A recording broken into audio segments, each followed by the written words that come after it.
आज 23 फरवरी को बाबा जी ने डेरे में सत्संग फरमाया और सत्संग के तुरंत बाद बाबा जी को हेलीकॉप्टर के जरिए कहीं बाहर जाना पड़ गया। बाबा जी कहाँ थे हम आपको इस वीडियो में बताएंगे। आज सत्संग के दौरान बाबा जी ने कुछ ऐसी बात कही कि सारी संगत जोर से एक शब्द बोल पड़ी और संगत की आवाज इतनी तेज थी कि बाबा जी की आवाज से भी ज्यादा थी। कौन सा था वह शब्द और संगत ने क्यों बोला, यह भी आपको हम बताएंगे। आज बाबा जी ने कहीं गुस्से से तो कहीं प्रेम से संगत को समझाने की कोशिश की। जब बाबा जी और हुजूर जी स्टेज पर आए तो उस समय शब्द गाए जा रहे थे और ठीक 10 बजे बाबा जी ने सत्संग फरमाना शुरू कर दिया। बाबा जी ने आज स्वामी जी महाराज की वाणी धुन सुन के मन समझाई पर सत्संग किया। बाबा जी ने समझाया कि इंसान आज पूरी तरह से मन के अधीन हो गया है। हमारे हर कार्य चाहे अच्छे हो या बुरे मन के बहकावे में आकर ही होते हैं। समय समय पर महापुरुष इस दुनिया में आए और अलग अलग तरीकों से हमसे मोह समझाने के लिए बाह्यमुखी साधनों का सहारा उन्होंने हमें समझाने के लिए लिया, लेकिन हम उन्हीं बाहरी चीजों में उलझ कर रह गए और अपने अंदर झांक कर मन को समझाने की कोशिश ही नहीं कि मन पर काबू पाने की कोशिश ही नहीं कि बाबा जी ने कहा मन जीते जग जीत यद जीत, यानी अगर हमने अपने मन पर काबू पा लिया तो सब कुछ जीत सकते हैं। हुजूर महाराज भी फरमाते थे कि अगर मन काबू में है तो वह सबसे अच्छा दोस्त है, लेकिन अगर मन काबू में नहीं तो सबसे बड़ा दुश्मन भी वही बन जाता है। कभी कभी हमें लगता है कि मन दो हिस्सों में बंटा हुआ है, एक हमें अच्छाई की ओर खींचता है और दूसरा बुराई की ओर, लेकिन ऐसा नहीं है। मन तो एक ही है, जैसा कि कबीर साहब ने फरमाया, कबीर मन तो एक है, भावे जहां लगाए धावे गुण की भक्ति कर। भावे यानी मन हमें दोनों दिशाओं में खींचता है क्योंकि हमने इसे अपने ऊपर हावी होने दिया है। हम मन के गुलाम बने पड़े हैं। बाबा जी ने आगे समझाया कि आज हमारा मन दुनियावी सुखों में इतना डूब गया है कि अपनी असली पहचान ही भूल बैठा है। बाबा जी ने कहा, ए मन तू ज्योत स्वरूप है, अपना मूल पहचान। लेकिन जन्म जन्मांतर के कर्मों की मैल ने इसे इतना दूषित, इतना मैला कर दिया है कि इसकी असली अवस्था जन्मों की मैल की परतों के नीचे ढक गई है। बाबा जी ने वाणी का हवाला देते हुए कहा, जन्म जन्म की इस मन को मैल लागी काला होया, मतलब जन्मों के पापों और कर्मों की धूल से मन इतना मैला हो गया है कि यह काला स्याह हो गया है। बाबा जी ने एक उदाहरण के साथ समझाया, जैसे कोई हमें यह कहे कि हमारे बर्तन गंदे हैं तो हम उन्हें रगड़ रगड़ कर साफ करने लगते हैं और आखिरकार एक दिन बर्तन अपनी पुरानी चमक वापस पा लेते हैं। ठीक इसी तरह जन्मों से मन पर जमी मैल को भी हटाने के लिए निरंतर प्रयास जरूरत है। इसके लिए हमें हर रोज भजन सिमरन करना होगा, खुद को शब्द से जोड़ना होगा। जब हम ध्यान को एकाग्र करके तीसरे तिल पर टिकाए तो हमारी सूरत धीरे धीरे शब्द के साथ जुड़ने लगेगी और मन पर छरी यह मैल धीरे धीरे धुल जाएगी। बाबा जी ने धोबी उदाहरण देते हुए समझाया कि जब कपड़े पर दाग लग जाता है तो हम उसे धोबी के पास ले जाते हैं। धोबी उसे रगड़ रगड़ कर साफ करने की कोशिश करता है, लेकिन जब दाग नहीं जाता तो हम उसे ललाली के पास ले जाते हैं, जो कपड़े पर गाढ़ा रंग चढ़ा देता है, जिससे दाग छिप जाता है। बाबा जी ने फरमाया, बीबिया गाती है न गड़े रंग विचरन देव जी मैलिया ने साधिया रूहा। बाबा जी बोले, हमारे मन पर भी मालिक के प्रेम के गढ़े रंग को चढ़ाने की जरूरत है। जब हम शब्द के साथ जुड़ते हैं तो मालिक के प्रेम का गड़ा रंग हमारे मन पर चढ़ने लगता है और मन पर जमी जन्मों के कर्मों की मैल साफ होने लगती है। बाबा जी ने आगे फरमाया, मन लज्जतों का आशिक है, मन इस दुनिया के रंग तमाश में खो गया है। बाबा जी ने इस बात को एक उदाहरण देते हुए समझाया कि जब तक हम किसी मिठाई को खुद नहीं चखते तब तक हमें उसकी मिठास का अंदाजा नहीं होता। ठीक उसी तरह जब तक हम खुद सिमरण नहीं करेंगे तब तक हमारा मन उस आध्यात्मिक रस का स्वाद नहीं समझ पाएगा और दुनिया की लज तो में ही लगा रहेगा। लेकिन जब हमारा मन शब्द की मिठास का स्वाद छक लेगा तो संसार के तमाम आकर्षण, तमाम रंग तमाशे भीग पड़ जाएंगे। बाबा जी ने कहा, हर हर राम अमृत रस मीठा बिन चाके साध ना जापे, यानी जब हम राम नाम की सच्ची मिठास को अनुभव करेंगे तो दुनिया की का चौध हमें फकी लगने लगेगी और तब जाकर हमारा मन काबू में आएगा। इसके आगे बाबा जी ने फरमाया कि यह हमारी झूठी तसल्ली है कि धार्मिक स्थलों पर जाना, वहां जाकर माथा डरना या फिर नदियों सरोवर में जाकर नहा लेना हमारे कर्मों का हिसाब खत्म कर देगा। कर्मों का हिसाब किताब हमें हर हाल में चुकाना ही पड़ेगा।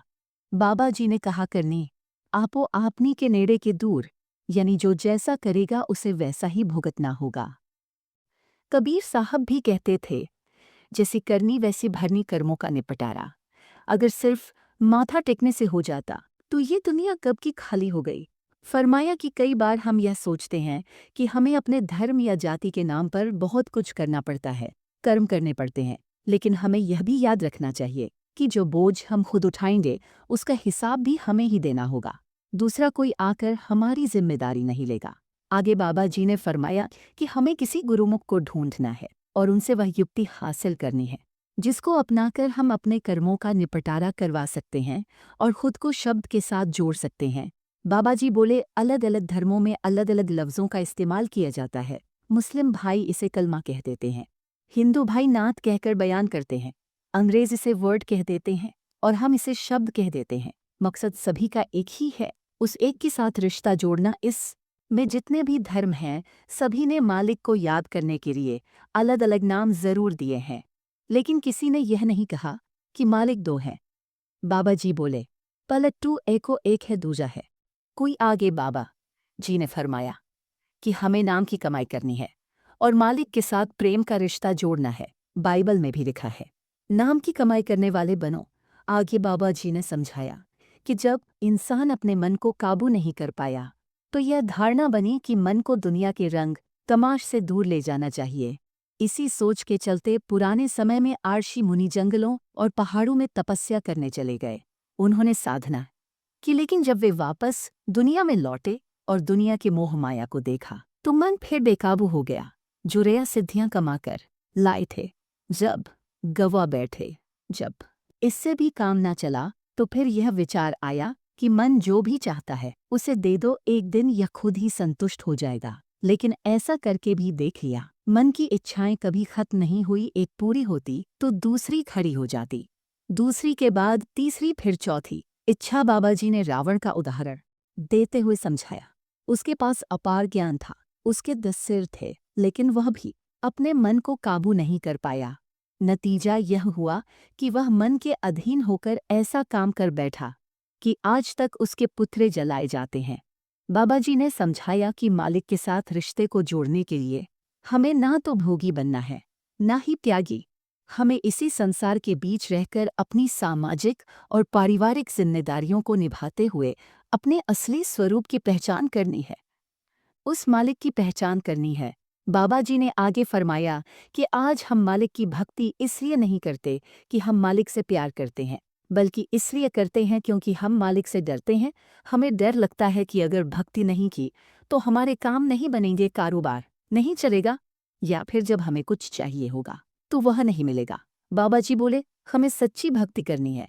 मालिक से हमारा प्रेम का रिश्ता है, ना कि डर का। जब तक हम प्रेम से भक्ति नहीं करेंगे तब तक वह सच्ची भक्ति नहीं होगी। हमें मालिक से प्रेम करना है, उसके बहाने में रहना है, तब जाकर हम सच्ची भक्ति कर पाएंगे। बाबा जी ने फरमाया कि आज हम शरीरों की भक्ति में लगे हुए हैं, हमें शरीरों की भक्ति नहीं करनी चाहिए। क्या किसी संत महात्मा ने कभी कहा कि शरीर की भक्ति करने से मुक्ति मिल जाएगी? हमने संतों की सिखाई हुई राह पर कभी ध्यान नहीं दिया, लेकिन उनके शरीर की भक्ति में लग गए। हुजूर महाराज जी फरमाया करते थे कि जो सामने बैठकर हमें समझा रहा है, हमें उसके शरीर और कपड़ों पर ध्यान देने की बजाय, उसकी बातों पर ध्यान देने की बजाय उसकी बातों पर ध्यान देना चाहिए। लेकिन हम क्या करते हैं जो भी हमारे सामने बैठा होता है? लगते हैं बाबा जी ने कहा, अगर गुरु सामने दिखाई देता है तो फिर आपने यह शब्द क्यों उच्चार थे, गुरु मोहे अपना रूप दिखाओ। बाबा जी बोले, आज हम शरीर को गुरु समझ रहे हैं। क्या गुरु कोई शरीर है? बाबा जी ने फरमाया, गुरु शरीर नहीं बल्कि शब्द है। शब्द गुरु सूरत धुन छेला, मतलब गुरु शब्द है और हमारी सूरत छेला है। लेकिन आज हम शरीरों की पूजा में ही उलझे हुए हैं, बाहर मुखी होकर पड़े हैं। बाबा जी बोले, जब तक हम अपने ध्यान को एकाग्र करके तीसरे तिल पर स्थिर नहीं करेंगे तब तक हमारी सूरत शब्द रूपी गुरु को पहचान नहीं पाएगी। बाबा जी ने आगे फरमाया कि दुनिया में कई धर्म, मजहब और सभ्यताएं हैं। हर किसी ने मालिक को याद करने के लिए अलग अलग नाम दिए थे, एक लफ्ज़ को मालिक से जोड़ दिया। लेकिन क्या कभी किसी धर्म ने कहा कि मालिक एक से ज्यादा हैं बाबाजी? बाबाजी बोले पलट हुए। को एक है दूजा ना है कोई 10वीं पातशाही ने मालिक के 1101 1200 नाम लिखकर आखिर में अनामी लिख दिया। बाबाजी ने कहा, मालिक का ना कोई नाम है ना कोई रंग ना कोई रूप आगे। बाबाजी ने फरमाया, इंसान जब से इस दुनिया में आया है बस बांटने में लगा हुआ है। अपने स्वार्थ के लिए इंसान ने उस मालिक को भी बांट लिया जिसे बांटा नहीं जा सकता था।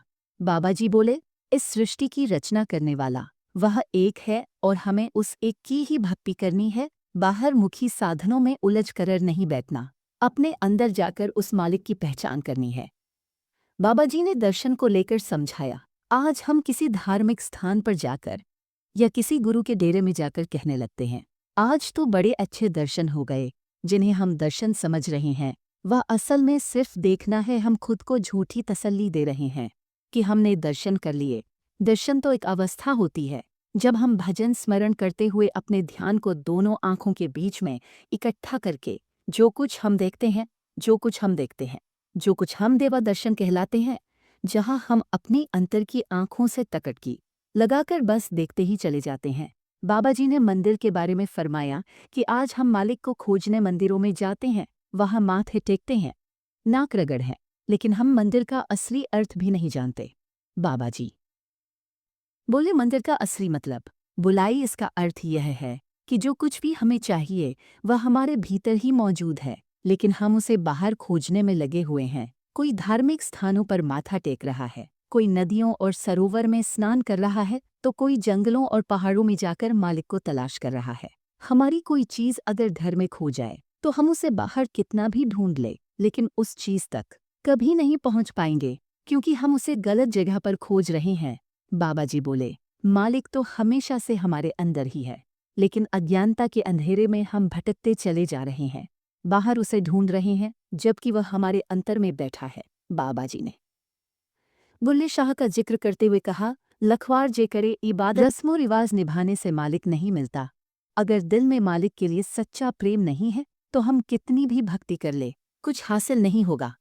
बाबाजी ने आगे फरमाया, हमें किसी गुरुमुख की शरण में जाना है। जब हम किसी गुरुमुख की शरण में जाना है तो हम किसी गुरुमुख की शरण में जाते हैं तो वे हमें अज्ञानता के अंधकार से प्रकाश की ओर ले जाने का मार्ग दिखाते हैं। लेकिन यहाँ प्रकाश का मतलब वह रूप नहीं है जो हम अपनी बाहरी आंखों से देख सकते हैं, बल्कि इसका मतलब है जागृत अवस्था। जब हम किसी गुरुमुख के बताए तरीके को अपनाकर जागृत अवस्था तक पहुंच जाते हैं तो हमारी सूरत उस मालिक को पहचानने लगती है और फिर हमें बाहरी दुनिया में भटकने की जरूरत नहीं। बाबाजी ने आगे फरमाया, आज हमने खुद को जात पात और धर्मों के दायरों में बांध लिया है। हमने समाज को अलग अलग दर्ज में बांट दिया है, लेकिन क्या कभी मालिक ने यह भेदभाव किया? क्या कुदरत ने कुछ देने से पहले हमसे हमारी जात या धर्म पूछा? बाबाजी बोले, मालिक ने जब इस सृष्टि की रचना की थी तो सबसे उत्तम क्रिय क्षण यानी इंसान को बनाया था, और इंसान ही एक ऐसा जीव है जो भेदभाव करता है। बाबाजी ने समझाया, जब हम उसके घर जाएंगे तो वहां हमसे कोई हमारा धर्म या जात नहीं पूछेगा। बाबाजी ने कहा, अमला उते होंगे न बेड़े खड़िया दिया जाता, वहां हमारा हिसाब किताब हमारे नाम की कमाई से होगा। अंत में बाबाजी ने जैसे ही कहा, नानक के घर केवल, तो संगत ने जोर से बोला। नाम संगत की आवाज इतनी तेज थी कि बाबाजी की आवाज भी दब गई थी। इसके बाद बाबाजी ने सभी को राधा स्वामी बुलाया, स्टेज से उतरे और 5 मिनट बाद हेलीकॉप्टर में बैठकर डेरे से रवाना हो गए। साथ संगत जी आज बाबाज पंचकूला गए हैं, जहां वे एक कार्यक्रम में शामिल होंगे और पंचकूला की संगत के आज भाग खुलने वाले हैं। बाबाजी पंचकूला सेंटर में भी दर्शन देंगे। साथ संगत जी, बाबाजी हमारे लिए कितनी भाग दौड़ करते हैं यह हम देख ही रहे हैं। जरूरत हमें गुरु की है, लेकिन हमारे गुरु हमारे लिए भाग दौड़ कर रहे हैं। हमें भी गुरु को दिए अपने वादों को निभाना चाहिए। साथ संगत जी, हम आपसे विनती करते हैं कि हमारे वीडियो को दूसरी संगत के साथ शेयर जरूर करें और हमारे चैनल को सब्सक्राइब करें। राधा स्वामी जी।